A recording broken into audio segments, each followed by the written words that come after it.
ناظرین ہیں اور جو ان کے سبسکرائب کرنے والے ہیں، جو اس چینل کو دیکھتے ہیں،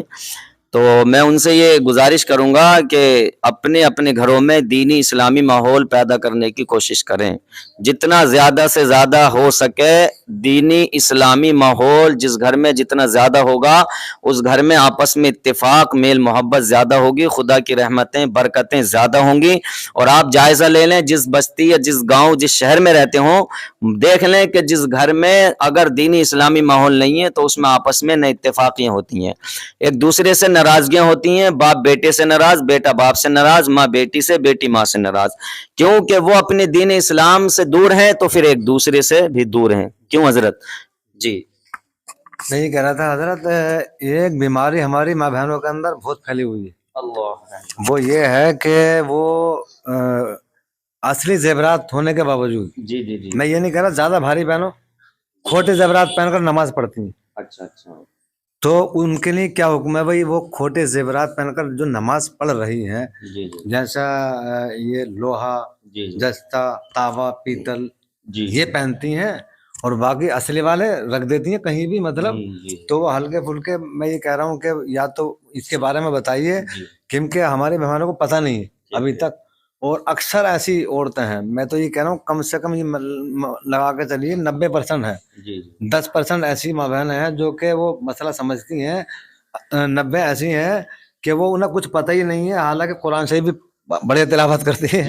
لیکن یہ بتائیے آپ وہ پہن کر پڑھ سکتی ہیں نماز، یا پھر ان کی نماز ہوگی یا نہیں ہوگی؟ دیکھیے یہ ماشاءاللہ بھائی کا سوال ہے کہ جو آرٹیفیشل وغیرہ اور یہ تانبا لوہا پیتل وغیرہ کے زیورات عورتیں پہنتی ہیں اور اس کو پہننے کے بعد پھر نماز بھی پڑھتی ہیں، تو اس کے لیے کیا حکم ہے؟ دیکھیے ویسے جو ہے نماز کے باہر اگر وہ پہن رہی ہیں تو اس میں تو ان کے پہننے میں کوئی حرج کی بات نہیں ہے، جیسے کہ آج کل آرٹیفیشل وغیرہ کے زیورات چلتے ہیں، اور زیور جو ہے یہ عورت کا گہنا ہے، اس کے سجنے اور سورنے کی چیز ہے، اور شریعت نے اس کو اس کی اجازت دی ہے، لیکن نماز کی حالت کے لیے یہ حکم ہے کہ ان چیزوں کو اتار کر رکھ دیا جائے، اور اوریجنل جو گولڈ ہے، اوریجنل جو سونا ہوتا ہے، اگر اس کو پہنے ہوئے ہے تو اس کو پہن کر نماز پڑھ سکتی ہے، اور اس کے علاوہ جو چیزیں ہیں ان کو اتار دیا کریں نماز کے وقت میں۔ اور اصلی جو زیور ہے میں آپ کو بتاؤں عورت کا، وہ اس کا جو اصلی زیور ہے وہ علم دین کی دولت اور اس کی شرم و حیا اصلی زیور ہوا کرتا ہے، یعنی یہ عورت کے سجنے سورنے کی جو ایک فطرت ہے یہ اللہ کی طرف سے اس کو ملی ہوئی ہے کہ وہ چاہتی ہے۔ ایک سوال ہوتا جی ہے، جی، وہ یہ سوال تھا کہ آج کل کی ہماری ماں بہنیں ایسی ہیں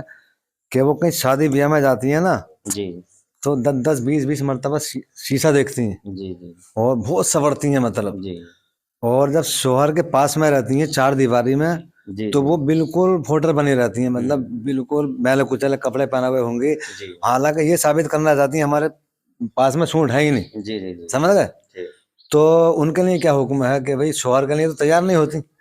اور شادی بیاہ کے لیے تو بہت مطلب کافی محنت کرتی ہیں تیاری میں، گھنٹوں گھنٹوں لگا دیتی ہیں، تو ان کو کیا کرنا چاہیے؟ دیکھیے قرآن پاک میں اللہ نے ارشاد فرمایا ہے ہننا لباس لکم وانتم لباس لہن، یعنی کہ مرد جو ہے وہ عورت کا لباس ہے اور عورت جو ہے وہ مرد کا لباس ہے، تو عورت کے لیے سجنے سورنے کا حکم اللہ نے دیا ہے، وہ اس کے خاص شوہر کے لیے ہے کہ عورت گھر میں خوبصورت طریقے سے مزین ہو، سجے سورے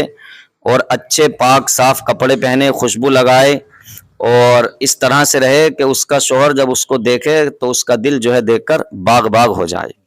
یہ عورت کے لیے حکم ہے کہ وہ خوب صاف ستھری سج اور سور کر رہے اپنے گھر میں، اور جیسے باہر جاتی ہیں تو یہ بھائی ہمارے کہہ رہے ہیں خاص جو ہے ایسا دیکھا جاتا ہے کہ برعکس، یعنی حکم تھا اپنے گھر میں خوبصورت سجنے سورنے کا اپنے خاوند کے لیے شوہر کے لیے، تو اس میں نہیں سجی سنوری بلکہ جو بھی جس طرح سے جس کنڈیشن میں تھی اس طرح سے رہتی ہے، اور جب باہر جانے کا نمبر آتا ہے تو وہ سب سے بڑھیا اور سب سے شاندار جو کپڑے ہوتے ہیں ان کو پہن کر اور ہر طرح کا میک اپ وغیرہ کر کے ہر طرح کی تیاری کے ساتھ جو ہے وہ گھر سے باہر نکلتی ہے۔ تو اس میں بھی دیکھو دو صورتیں، دو حالتیں ہیں،